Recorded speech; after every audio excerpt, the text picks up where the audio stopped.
Hallelujah. आपण प्रार्थना करूया. परमेश्वर पिता दयाळू बाबा, सुंदर दिवसाबद्दल तुझे आभार मानतो. परमेश्वर आशीर्वाद परमेश्वर तुमच्या वचनात चालणाऱ्या प्रत्येकाला सहाय्य कर. ही प्रार्थना परमेश्वरच्या नावाने करतो. हालेलुया. आपण जेव्हा परमेश्वराच्या नियमात आणि आज्ञात चालतो तेव्हा परमेश्वर आपल्याला त्याच्या जवळच्या नात्यामध्ये नेत असते. त्याची आज्ञा म्हणजे एका दिवाप्रमाणे आहे. भविष्यात आपल्या प्रत्येकाच्या जीवनात एका लाईट बनवणाऱ्या त्याच्या आज्ञात राहणाऱ्या लोकांसाठी आहे.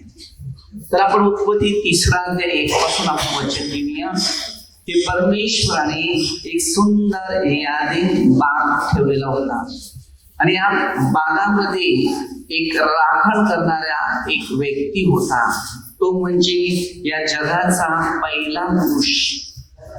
आणि हा पुरुष त्याचा परमेश्वराचा त्याच्यावर विश्वास होता की हा मी माझ्या प्रतिरूपाचा एक मनुष्य बनवत आहे आणि तो मनुष्य या पृथ्वीचा पूर्ण हक्क आणि अधिकार हा पूर्ण घेऊन इतरांना देण्याचा प्रयत्न करणार आणि पूर्ण विश्वासाने सर्व गोष्टी सांभाळणार असा प्रभू येशू ख्रिस्ताचा विश्वास होता.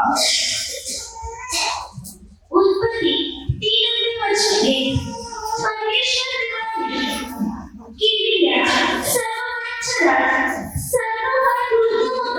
काय सांगितले? सगळ्यांना बनवलं ते. कारण त्याला सगळं माहिती होतं, कोण हुशार आहे, कोण वेडा आहे, कोण शहाणा आहे, कोण शहाणा नाही. बरोबर. आणि त्याने काय सांगितलं? सर्वांमध्ये जास्त ज्ञानी जो होता तो होता कोण? सर्प. आता आपल्या कपडे धुवायचे असेल तर त्याचं नाव पण आहे सर्प. भले कोणत्याही कंपनीचं असू दे पण त्याचं नाव आहे. मग तो सगळ्यांना धुवून काढतो. बरोबर. त्याचं कामच आहे. तुम्ही कपडे धुतात पण तुम्हाला तो धुवून काढतो असं आहे. सांगते बघूया. तो त्या स्त्रीला म्हणाला त्या बागेतल्या कोणत्याही झाडाची फळ खाऊ नये असं देवाने तुम्हाला सांगितले ही खरं आहे. त्या स्त्रीने सर्पाला म्हटले त्या बागेतल्या झाडाची फळं ती खाण्याची आम्हाला मोकळीक आहे. पण बघा, त्या बागेच्या मधल्या भागामधलं असलेल्या ते झाडाच्या फळाविषयी की देवाने सांगितलेलं आहे की ते खाऊच नका, त्याला स्पर्श पण करू नका, कराल तर मरा. देवानी आज्ञा, नियम आणि विधी दिलेली होती. आता बघा, तो सर्प तिच्या मनातल्या सगळ्या गोष्टी काढत आहे. हालेलुया. आपण हरेक गोष्टी आहेत पटकन बोलून जातो, पण समोरची व्यक्ती कशी आहे, काय आहे हे तुम्हाला माहिती नसते. हालेलुया. आणि त्यांचा जो डाव आहे तो एक अलग परिस्थितीचा असतो. हालेलुया. आपण बोलून जातो, बरं त्यांचे हेतू कोणते आहेत ते पण लक्षात आणायचं. तो शैतान अशा पद्धतीने माणसाला भोरळ घालण्याचा प्रयत्न करत असे. सर्व त्या स्त्रीला म्हणाला तुम्ही खरोखर मरणार नाही. आता तुम्हाला देवाने आज्ञा दिली. आता मी तुम्हाला एखादी आज्ञा दिली, बरोबर. मला देवाने दिल्या, मी तुम्हाला दिल्या, तुम्ही दुसऱ्याला आज्ञा दिल्या, पण दुसऱ्याला कोणत्या आज्ञा दिल्या आणि कशा दिल्या आणि कशा आज्ञांचं पालन करत आहे ते पहिलं लक्षात द्यायचं. हालेलुया. जेव्हा आपल्याला ज्या गोष्टी शिकवलेल्या आहेत आणि जे सांगितलेलं आहे तेवढंच पुढे जा, त्या पलीकडे जाऊ नका, नाहीतर आपण फसत राहतील. कारण कधी कधी काही गोष्टी आपल्याला कळत नाही ना, मग आपण चुकीच्या रस्त्यात पडतो आणि त्याचा परिणाम आपल्या स्वतःला फार मोठ्या परिस्थितीमध्ये दुःखाचा भार उचलायला लागते. आता ह्यांना तोच लागला. की आदामाला जे सांगितलं तर आदामाने तिला पाठवलं, पण तिच्या पाठीमागे कोण आला? भडकवणारा आत्मा. आपल्याही प्रत्येक व्यक्तीच्या पाठीमागे हजार प्रकारचे असे आत्मे येणार आणि हे आत्मे तुम्हाला देवापासून कसं दूर करणार याच विषयावर ते मननचिंतन करणारी व्यक्ती बनणार. वचन 5. कारण देवाला ठाऊक आहे की तुम्ही त्याची फळ खाल त्याच दिवशी तुमचे डोळे तुम्ही देवासारखे बरे आणि वाईट जाणणारे होणार. कोणासारखे? देवासारखे. म्हणजे बघा, फसवणारा व्यक्ती तसाच बोलतो की नाही, मग मनुष्य फसतो, फसल्यानंतर मग विचार करतो अरे मी हे काय केलं. हालेलुया. त्यांनी काय सांगितलं माहितीये ना? हालेलुया. तुम्ही देवासारखेच होणार.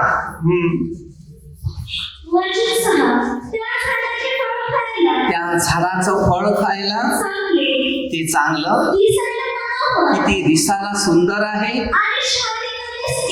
ते शहाणे करण्यात इष्ट आहे, ते असं त्या स्त्रीला दिसून आले तेव्हा तिने त्याचं फळ. आता तुम्ही विचार करा, तुम्हाला कोणत्याही गोष्टीचा एखादा मोह निर्माण करून दिला, दाखवला, तर दाखवल्यानंतर तिकडे काय असते? तो मोह असते. हालेलुया. ज्या माणसाला ज्या गोष्टीचा मोह असतो, बरोबर, त्या मोहाच्या बळीमध्ये जो मनुष्य प्रवास करतो तर त्याला ते मोह वाढत जातो.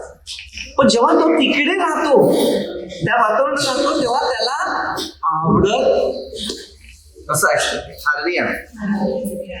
आता हे मोहामध्ये काय की दुसऱ्यांचं ऐकलं म्हणून की नाही? हालेलुया. देवाने आदामाला आज्ञा दिलेली होती, बरोबर, आणि त्यांनी आपल्या बायकोला पसंत दिली होती. हालेलुया. जेव्हा मनुष्य ह्या जगात फिरत जातो ना, तेव्हा त्या जगामध्ये सगळ्या प्रकारची मोह असतात. हालेलुया. मनुष्य आहे ना, तो जास्त बघतो म्हणून मोहात पडतो, पण जास्त बघत नसेल तो मोहात पडत नाही. पहिल्यांदा तुम्ही एकदा बघितलं ना तर तुम्हाला काहीच वाटणार नाही. त्यानंतर दुसऱ्यांदा बघितलं तर तुम्हाला वाटणार. एवेला तसंच केलं. तेव्हा ती बघत राहिली ना, ती खेचत राहिली. तिथे शैतान आपल्याला भुरळ घालतो, मग तेव्हा आपल्याला तो चढवतो वरती. बघ तुला किती मान. बरोबर आहे. परमेश्वर आपल्याला म्हणते 5:16 तुझ्या सत्कृत्याने तुला मान.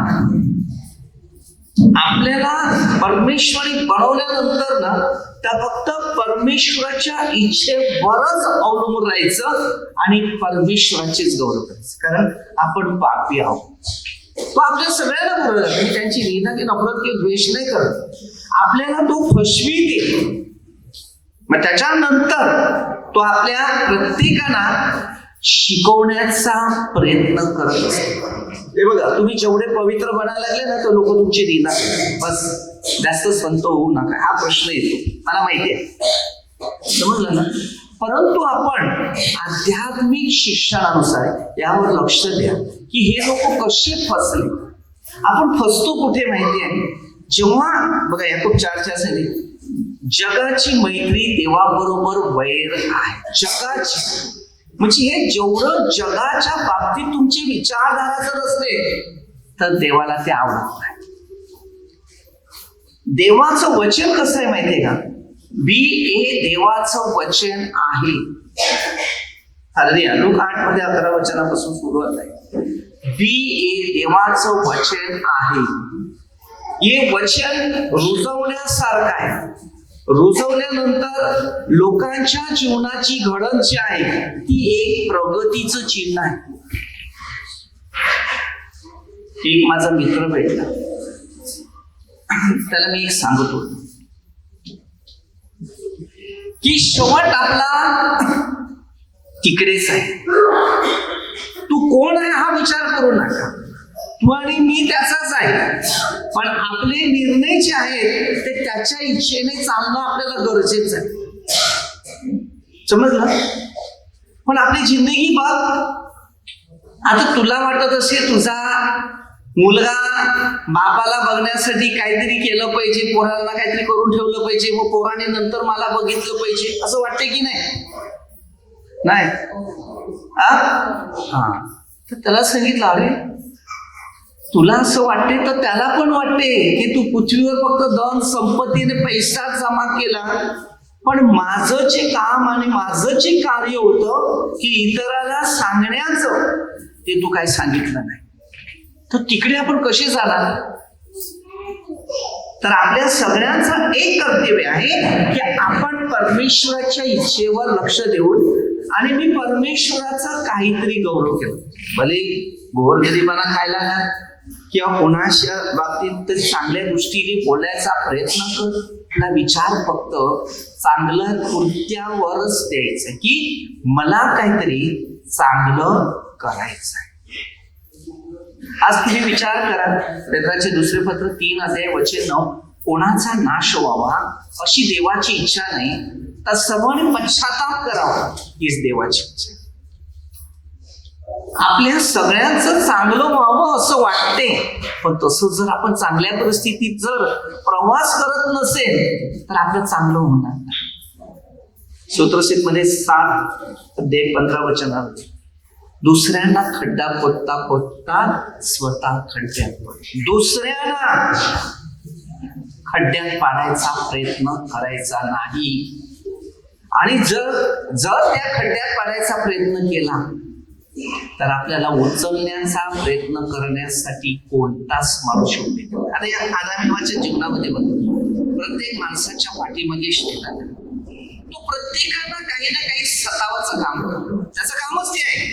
तुम्ही चांगले आहेत ना, खाली बसलेलं घर शैतानाचं आहे, तो खालीच बसला, कारण आता शैतानाला संधी दिली नाही. आता आदाम एवाच्या हातात सगळं दिलं, तो हक्क त्याला पटलं नाहीये, कारण माझ्याकडे एवढं सैनिक आहे. प्रकटीकरणामध्ये 12:7 मध्ये दिले, त्याच्याबरोबर त्याच्या सैनिकाला पण आलं पाहिजे.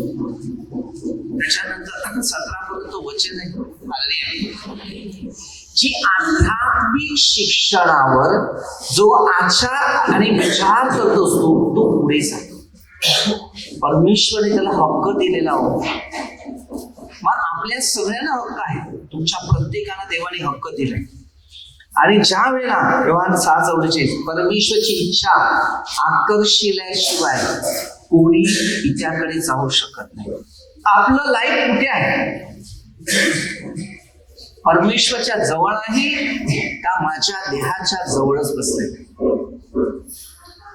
आत्म्याने नेहमी आपल्याला मजबूत बनायचं आहे. आता हे देव परमेश्वर सांगितलं खाशील ते मरशील, पण मेले नाही ते, कारण त्याचं रूप दिलेलं होतं त्याला आणि देवाने त्याच्यात आत्मा घातले. मेला तो कष्टाने मेला तर कष्टाने मेला. खरा सत्याचा परमेश्वर, सत्याचा मनुष्य येशू ख्रिस्त, आणि त्याद्वारेच तुम्हाला न मला त्याच्या शिक्षणाचा अनुभव आत्मपरीक्षण करणं गरजेचंच आहे. पुढे काय सांगते वचनाच्या द्वारे?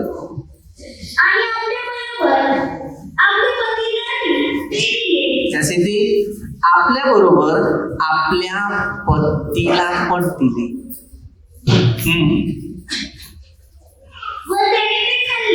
तेव्हा त्याने खाल्ले,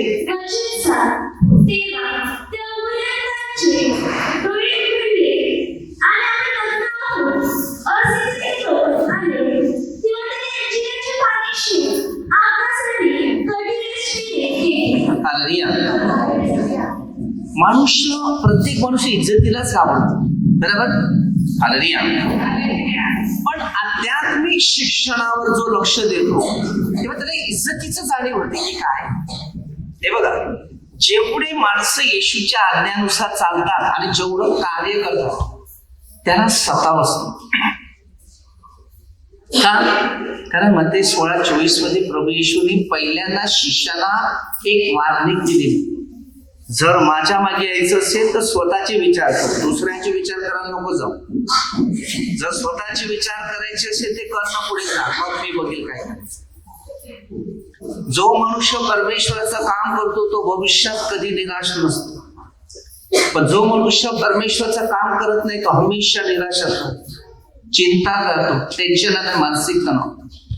हालेलुया. जो मनुष्य एक समाधानी असतो तो विचार नाही करत आपल्या शरीराविषयी किंवा आपल्या बॉडीविषयी की मी मजबूत आहे का. ठीक आहे, परमेश्वराने बनवलेलं सगळं चांगलं आहे, त्याच्यात काही शंका नाही. शंका ही आपल्या मनाची आपल्याला खाते, ते म्हणजे दुष्ट. म्हणून परमेश्वराने जे शिकवले तेच घ्या, मोहात पडायचं नाही. मग ते 6:9 पासून जे आदामाने जी चूक केली ती आपण नाही करायची. त्याने दुसऱ्यांचं ऐकलं ना मोहात पडले, आपण दुसऱ्यांचं ऐकून मोहात नाही पडायचं, त्या मोहावरून विजय मिळवायचा. नाहीतर आपलं भविष्य 0 0 0 0. मी तुम्हाला खरं सांगतो ना, इथून निघाला ना आमच्या ज्योतीवर किती दुकानं आहेत ते पण मला माहिती नाही, त्याच्यावर नाव काय ते पण माहिती नाही. पण जर मी एखाद्या दुकानात जायचं, मला काय पाहिजे ते मी बघतो, मग त्याला विचार या आहे का, ती बोर्ड नाही बघू नये, कारण माझं त्याचा व्यवहार नाही. माझा व्यवहार माझ्या ज्या कामाची गरज आहे त्याचाच मी व्यवहार करतो. आपल्या जीवनामध्ये हाच व्यवहार करायचा की तुम्हाला जे काही गरज आहे तेवढंच बघ, पलीकडे बघू नका, नाही तर मोहात पडशील, पापात पडशील, नाशात पडशील, दुःखात पडशील, टेन्शन मध्ये पडशील. म्हणून प्रत्येक शिक्षणात अनुभव घेतला पाहिजे. म्हणून जेवढं आपण एका ठिकाणी स्थिर आहे, मी आजच्या काळामध्ये मी अनुभव घेतो की मी जेवढा त्याग केला त्याचं फळ परमेश्वर आता त्या झाडाची लागवड करून मला देते. पण ते माझ्यासाठीच नाही, मी देवाला सांगितलेलं आहे तेच की मला तुमची इच्छा पुरी करायची आहे त्या पद्धतीने दे की अनेक लोकांचं जीवनात परिवर्तन, त्यांना रोज घास देता आला पाहिजे. मी शिक्षण घेईल, सोडणार नाही. ज्या दिवशी देवाची इच्छा पूर्ण होईल त्या दिवशी मला खूप शांतीचा अनुभव येईल, कारण बऱ्याच गोष्टी येशूच्या इच्छेनुसार आजपर्यंत मनुष्य प्रभूची इच्छा कोण चालत नाही. जो तो पाहिजे तो आपली इच्छा घेतो ना आपल्या इच्छेवरच प्रवास करतो. हे बघा, एक सेकंद आपला नाहीये. मी जर लोकांना शिकवतो, तुला ताप आला ना तू सावध राहा, ते माझं उद्या जीवनात एक नष्ट होणारं जीवन. एक घटका कशी येईल कोणालाच कळणार नाही. खाली निमित्त आहे. फक्त हेच करायचं की देवा आता माझं जीवन, मी योहान 3:3 वचन पाठ केलं. इस्रायलचा गुरु होता, तो रात्री येशूकडे आला आणि विचारले, तुला आता नव्याने जन्मल्याशिवाय देवाच्या राज्यात प्रवेश होणार, हा नवीन जन्म पाहिजे. आता हा जन्म स्वर्गासाठी, पहिला जन्म पापासाठी. पहिल्या आदामाने पाप केली, दुसऱ्या आदामाने पाप नाही केलं, पुण्य केले. पहिल्या आदामाला भुरळ घातली गेली, दुसऱ्या आदामाला भुरळ घातली, पण त्या भुरळावरून तो उतरला. तो भुरळाला मोहाना बळीने पडला. पहिल्या त्याने 40 दिवस पहिले उपवास केले. तो मस्त गार झोपला, खराटे मारी, त्याचा खराटा मारून टाकला. पण प्रभू येशू झोपला नाही. तर प्रभू येशूने रात्र दिवस देवाची आराधना, स्तुती, गौरव, धन्यवाद देवाची स्तुतीद्वारे तो बाहेर उतरला. मग जेव्हा बाहेर उतरला त्याला पक्की भूक लागली, का तिथे मोह सुरू झाले ना, आणि मोह सुरू झाल्यानंतर त्याला आकर्षित झालं की आता काहीतरी खावं. पण परीक्षा आला, कारण त्याच्यामध्ये प्रार्थना होती 40 दिवस आणि 40 रात्रीची, जी पॉवर जो होता तेव्हा तो त्याला टच करून होता. तो टच नाही करत, येशूला टच केलं नाही तर त्याला सांगितलं ये, तेव्हा तुला दाखवतो, कारण तो पण शक्तिशाली होता. हालेलुया. कारण पहिल्या आदामाची शक्ती सगळी काढून घेतली होती. हालेलुया. कारण देवाने काय काय केलेलं होतं सगळं बघितलेलं होतं, त्यामुळे आदामाला फसवलं गेलं. हालेलुया. तुम्हाला ना मला सुद्धा फसवण्यासाठी तो तयार आहे, पण आपण मात्र सावध राहायचं. त्याने काय सांगितलं, सापासारखे चतुर आणि कबुतरासारखे. हे शिक्षण आपल्या सगळ्यांना गरजेचं आहे. म्हणून मग ते 10 अध्याय पूर्ण वाचा, तुम्हाला बऱ्याच गोष्टी शिकायला मिळतील.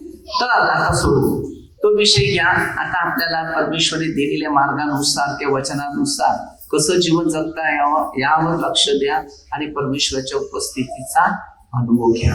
पाप केल्यावर आपलं काय होते, पुण्य केल्यावर आपल्याकडे काय होते, त्या गोष्टी दोन्ही शोधून काढायचं आणि त्याच्यावर मनात चिंतन करायचं. आपण छोटीशी एक प्रार्थना घेऊया.